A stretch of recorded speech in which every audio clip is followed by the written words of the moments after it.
राजेश और तारा अपने बेटे जय और अपनी बहू अदिति के साथ शर्मा जी के ऑफिस में हैं।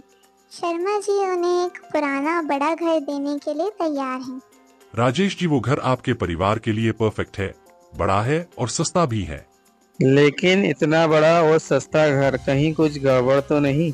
अरे नहीं नहीं, सब कुछ ठीक है, बस थोड़ा पुराना है इसलिए सस्ता है। फिर उन लोगों ने वो घर रेंट पर ले लिया। जब सभी लोग सोफा अंदर ले जाने लगे तो एक गेट प्रॉब्लम करने लगा।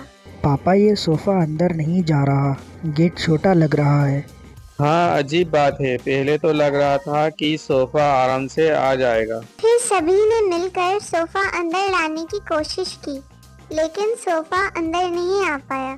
फिर वो सब सोफा दूसरे गेट से अंदर लेकर गए। 2-3 दिन तक तो वो सब उस घर में आराम से रहे, लेकिन फिर उसके बाद से नीचे वाले रूम से जो जय और अदिति का रूम था, उसका फैन रोज रात को 3 बजे अपने आप ही कभी बंद हो जाता तो कभी खुद ही उसकी स्पीड स्लो या हाई हो जाती। फिर जब सब सो रहे थे तो तारा ने एक आवाज सुनी जैसे बाहर कोई हो।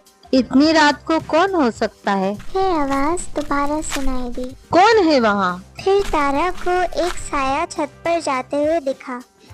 तारा उसे देखकर डर गई और वापस जाकर अपने रूम में सो गई। उसने सुबह अपने पति से कहा, अरे सुनिए जी, रात को जब सब सो रहे थे तो मुझे ऐसा लगा जैसे बाहर कोई है। जब मैं बाहर गई तो मुझे 2 साए छत की तरफ जाते हुए दिखे।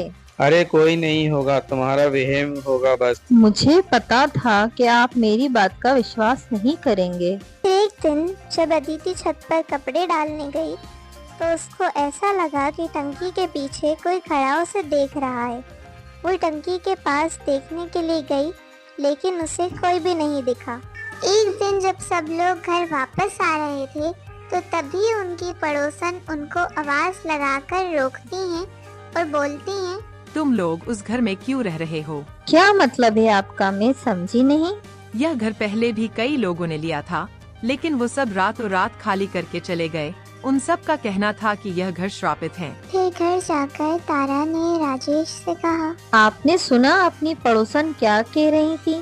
हाँ, ये बात तो मुझे भी काफी अजीब लगी। क्या इस घर में सच में कुछ है? मुझे तो बड़ा डर लग रहा है। मैं शर्मा जी से बात करता हूँ, हमें ये घर खाली कर देना चाहिए। फिर उन सब ने घर खाली करने का फैसला कर लिया। उन्होंने सब पैक कर लिया और जब फर्नीचर बाहर ले जाने लगे तो एक अजीब बात हुई।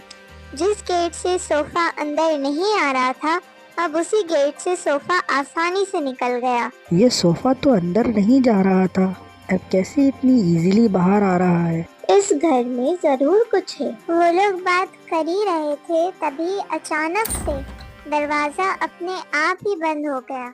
ये सब क्या हो रहा है? अब हम यहाँ से बाहर कैसे निकलेंगे? फिर अचानक से उनके सामने एक भयानक चुड़ैल आ गई। ये घर तुम्हारा नहीं है, ये मेरा घर है।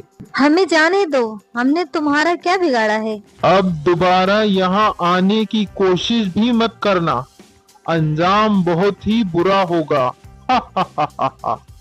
ये कहकर चुड़ैल गायब हो गई। फिर दरवाजा अपने आप ही खुल गया।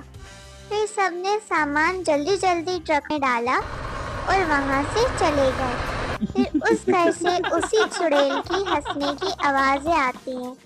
उस घर से निकलने के बाद सब बहुत ही थके और डरे हुए होते हैं। हम उस घर को कभी नहीं भूल पाएंगे। हाँ माँ, ये अच्छा हुआ कि हमने उस घर को सही समय पर खाली कर दिया, वरना पता नहीं क्या हो जाता।